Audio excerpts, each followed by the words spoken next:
കുഞ്ഞുങ്ങളെ, എനിക്ക് സംസാരിക്കാനുള്ളത് സനു എന്ന യൂട്യൂബറുടെ കഴിഞ്ഞ ദിവസത്തെ പോരാട്ട നാടകത്തെക്കുറിച്ചാണ്. ഞാൻ സനുവിൻ്റെ ഒരു സബ്സ്ക്രൈബറായിരുന്നു.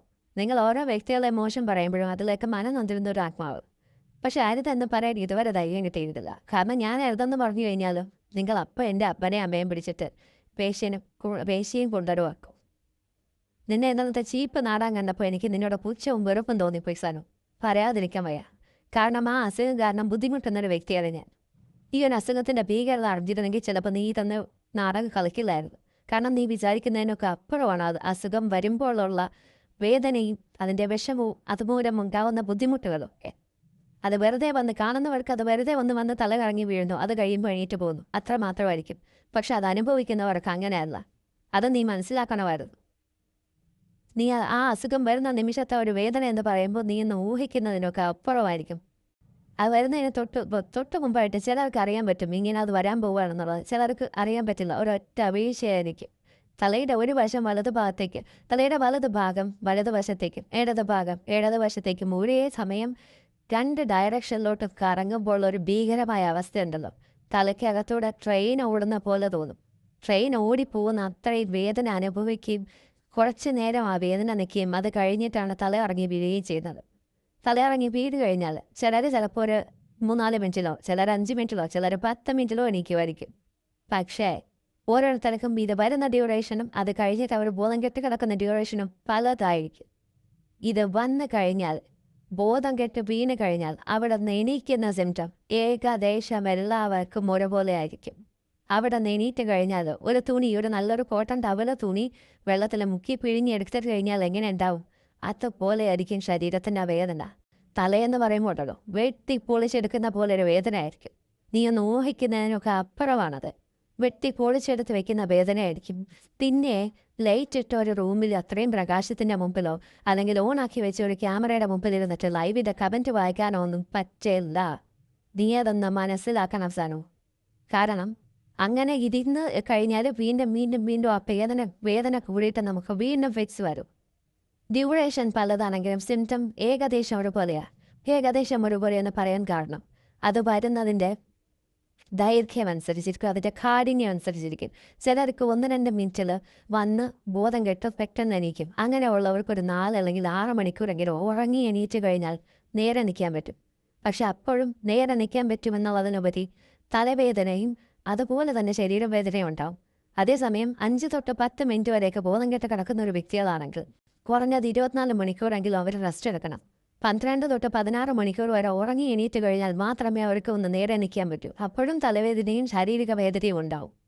നിനക്കിത് വല്ലതും അറിയാവോ? ഒരു 3 അല്ലെങ്കിൽ 4 ദിവസം എടുക്കും ഫുള്ളി ഒന്ന് റിക്കവറിയായി വരാനായിട്ട്.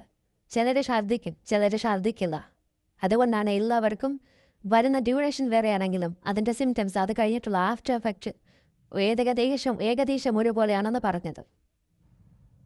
നിന്റെ പോരാട്ട നാടകം കണ്ടപ്പോൾ എനിക്ക് നിന്നോട് ഭയങ്കരമായിട്ട് പുച്ഛം തോന്നിപ്പോയി സനു. ഇവിടെ നിനക്ക് ഫിക്സ് വന്നപ്പോൾ 2-3 മിനിറ്റ് തികച്ച് നീ എടുത്തില്ല. അപ്പോഴേക്കും നിനക്ക് ഫിക്സ് വന്ന് നീ നോർമലായി എണീറ്റും. ഫിക്സ് വന്ന് കിടക്കുമ്പോഴും കാറ്റ് വെള്ളം നന്നായി സംസാരിക്കുന്നുണ്ടായിരുന്നു. ഒരിക്കലും ഫിക്സ് വന്ന് കിടക്കാത്തൊരു വ്യക്തിക്ക് അങ്ങനെ സംസാരിക്കാൻ പറ്റില്ല. പക്ഷെ നീ അപ്പോഴും അവിടെ സംസാരിച്ചു. ഇത് കഴിഞ്ഞ് 2-3 മിനിറ്റിൽ നീ എണീറ്റ് നേരെ ഇരുന്ന് സംസാരിക്കാനുണ്ടായത്. മാത്രമല്ല ഫിക്സ് വന്ന് വീഴുന്ന സമയത്ത് നിന്റെ വാക്ക് ഓടിയാണിരുന്നത്. ഒരിക്കലും എല്ലാവർക്കും അങ്ങനെ വാക്ക് ഓടണമെന്നില്ല. പക്ഷേ വാക്ക് ഓടി ഫിക്സ് വന്ന് വീണ ഒരു വ്യക്തിക്ക് അവിടെ സ്റ്റിഫായിരിക്കുന്ന ആ ഒരു മസിൽ റിലാക്സ് ആയി വരെ മിനിമം 1 മണിക്കൂർ എടുക്കും. ചിലർക്ക് 3-4 മണിക്കൂർ, ചിലർക്ക് ഒരു ദിവസം ഫുൾ എടുക്കും ആ മസിലൊന്ന് റിലാക്സ് ആയി വരാൻ. ഇത് വിത്തിൻ മിനിറ്റ്സ് നിനക്ക് അതെല്ലാം ശരിയായി നീ എണീറ്റിരുന്ന അടുത്ത് കുറച്ചുകൂടി ഊർജ്ജത്തോടു കൂടി ബാക്കിയുള്ളവരെ തെറി വിളിക്കുകയും വഴക്കടിയൊക്കെയാണ് ചെയ്തത്. അത് നീ ആ നിമിഷം നിന്റെ ക്യാമറ നീ ഒന്ന് ഓഫ് ചെയ്തിരുന്നെങ്കിൽ ചിലപ്പോൾ സനു നിന്റെ നാടകം കുറച്ചു പേരെങ്കിലും വിശ്വസിച്ചിട്ട് നിന്നോടുണ്ടായിരുന്ന ഒരല്പ റെസ്പെക്റ്റ് പോലും നീ നിന്റെ നാടകം കാരണം നശിപ്പിച്ചു കളയാനുണ്ടായത്. അതുപോലെ അവിടെ ആരോ നീ കഴിക്കുന്ന ഗുളികയുടെ പേര് ചോദിച്ചപ്പോൾ വർഷങ്ങളായിട്ട് ഈ അസുഖം കൊണ്ട് ബുദ്ധിമുട്ടുന്ന ടാബ്ലറ്റുകൾ കഴിച്ചിട്ടുള്ള നിനക്ക് ടാബ്ലറ്റിൻ്റെ പേരറിയില്ല. അത് നിന്റെ ചേച്ചിക്ക് മാത്രമേ അറിയൂ. ചേച്ചി എടുത്തതിലും നീ കഴിക്കുകയാണ് ചെയ്തത്. അതേ നീ തന്നെ ഇന്ന് നിന്റെ കുഞ്ഞിൻ്റെ കോൾ റെക്കോർഡിൽ കേൾപ്പിച്ച് നിന്റെ അസുഖത്തെക്കുറിച്ച് അറിയാൻ ഗൂഗിൾ ചെയ്ത് നോക്കുക. എന്താ നിന്റെ ചേച്ചിക്ക് വർഷങ്ങളായിട്ടുള്ള അസുഖവും നിനക്ക് ടാബ്ലറ്റ് എടുത്ത് തന്ന ചേച്ചിക്ക് നിന്റെ അസുഖം എന്താണെന്ന് അറിയണമെങ്കിൽ ഗൂഗിൾ ചെയ്ത് നോക്കണം. 10-16 വയസ്സുള്ള നിന്റെ മോൾക്ക് എന്താണ് അസുഖമെന്നോ അത് പറഞ്ഞു കൊടുത്തിട്ടില്ല ഇതുവരെ. എന്താണ് സനു, കള്ളത്തരം കാണിക്കുമ്പോൾ കുറച്ചുകൂടിയൊക്കെ നോക്കിയും കണ്ട് ചെയ്യാൻ ശ്രമിക്കുക. ആ ലൈവിൽ ചോദിച്ചപ്പോൾ പറയാൻ പറ്റാത്ത ഒരു ഗുളികയുടെ പേരും ഇനി നീ ഗൂഗിൾ ചെയ്തെടുത്തോണ്ട് വന്ന് ബുദ്ധിമുട്ടണമെന്നില്ല. നീ വർഷങ്ങളായിട്ട് ഇതിന് ബുദ്ധിമുട്ട് അനുഭവിക്കുന്നുണ്ട്, നീ ഡോക്ടറെ കാണുന്നു എന്നല്ലേ പറഞ്ഞത്. അങ്ങനെയാണെങ്കിൽ നിന്റെ പേരിലുള്ള ഈ അസുഖത്തിൻ്റെ ഏതെങ്കിലും ഒരു പ്രിസ്ക്രിപ്ഷൻ നിനക്ക് CP ആവും. ഇനി നിന്നെ ഒന്നും ബോധിപ്പിക്കേണ്ട കാര്യം എനിക്കില്ലടി എന്ന് പറഞ്ഞു വന്നിരുന്നത് ഡയലോഗ് അടിക്കരുത് സനു. നിന്റെ പേരിലുള്ള ഒരു പ്രിസ്ക്രിപ്ഷനെങ്കിലും നിനക്ക് കാണിക്കാൻ പറ്റുമോ? ഇനി നിനക്ക് ഡോക്ടറെ കണ്ടില്ല, ഞാൻ ഈ അസുഖം എനിക്ക് ആദ്യമായിട്ട് വന്നതെന്നും പറയാൻ പറ്റില്ല. കാരണം വർഷങ്ങളായിട്ട് ഈ അസുഖത്തിൻ്റെ ബുദ്ധിമുട്ട് നിനക്കുണ്ടെന്നും നീ അതിന് ട്രീറ്റ്മെൻറ്റ് എടുത്തിട്ടുണ്ടോ എന്നും നീ പറഞ്ഞിട്ടുണ്ട്. ഇനി നിനക്കാകെ പറയാൻ പറ്റുന്നത് 2018 കേരളത്തിൽ വന്ന വെള്ളപ്പൊക്കത്തിൽ കന്യാകുമാരി ജില്ലയിലുണ്ടായിരുന്ന നിന്റെ ഡോക്ടർ ഡീറ്റെയിൽസും പ്രിസ്ക്രിപ്ഷനും ഒക്കെ ഒഴിച്ചു പോയി എന്നാ. പൂച്ചം തോന്നുന്നു സനോ നിന്നോട്, പൂച്ചം. അല്ല, നിന്നോടൊരു സംശയം ചോദിക്കട്ടെ. സ്വന്തം ജീവിതം ഒരു തുറന്ന പുസ്തകം പോലെ സോഷ്യൽ മീഡിയയുടെ മുമ്പിൽ ഇട്ടിട്ടുള്ള ഒരു വ്യക്തിയാണ് നീ.